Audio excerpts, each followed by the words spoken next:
All right, properties of rhombi, or rhombus if you only have one of them, is that a rhombus is defined as a parallelogram.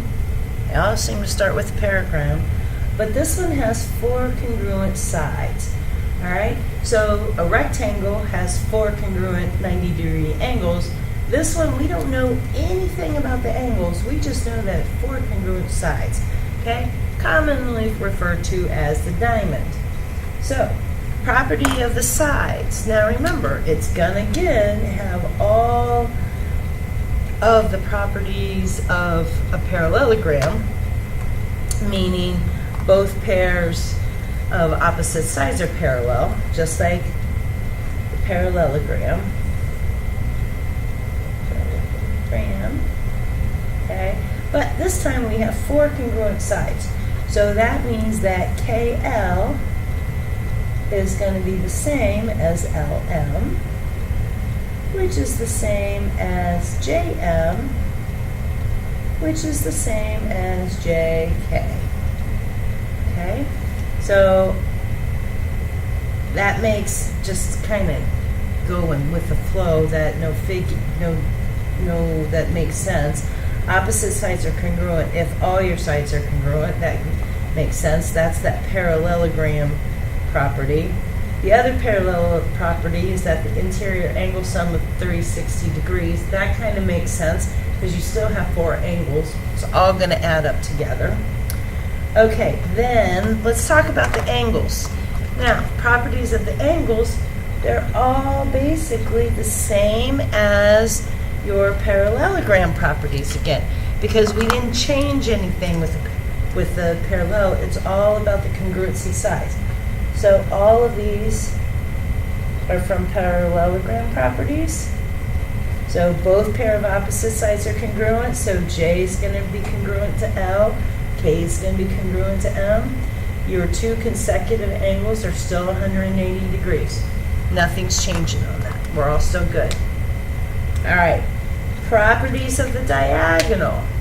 Okay, again, we have that they bisect each other. That's good. That's the same thing as the parallelogram properties. Okay, this time, diagonals are perpendicular. So KM is going to be perpendicular to JL. All right, so this one's a new one. Okay. And then the diagonals bisect opposite angles. So angle JKM is going to be congruent to angle LKM, and angle JMK is going to be congruent to angle LMK, and then angle MLJ is congruent to angle KLJ. And finally, angle KJL is congruent to angle MJL. All right, so our diagonals bisect. Now let's think about where I was talking JKM. So JKM, this angle here is going to be congruent to LKM, that angle here. They basically cut them in half. All right, so even though we have the main definition is that there's four congruent sides, there's four special takeaways other than the parallelogram that we get. We have four congruent sides. Okay, we have the diagonals are perpendicular, which make 90-degree angles, and the diagonals bisect opposite angles. Okay, so they're angle bisectors and they're perpendicular. Okay, now let's take that one step further. Since we have four congruent sides, if we go to the property of the squares, then all we have to do is the property of the sides is that we still have all the properties of a parallelogram. We have all the properties of a rectangle. And we have all the properties of a rhombus. Okay? We have all the properties of the angles in that for a parallelogram. We have all the properties of the rectangle. And we have all the properties of the rhombus.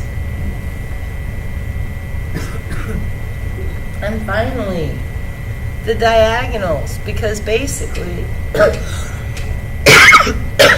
I'm sorry, we have 360 degrees. Our consecutive angles are supplementary. Our opposite angles are congruent. And we have 4 right angles. All the properties of all 3 of them. Okay, let's look at our diagonals. Okay, we have diagonals are congruent. That is from being a rectangle. Diagonals bisect each other. That's from being a rhombus. Diagonals are perpendicular from being a rhombus. And diagonals bisect from being a rhombus.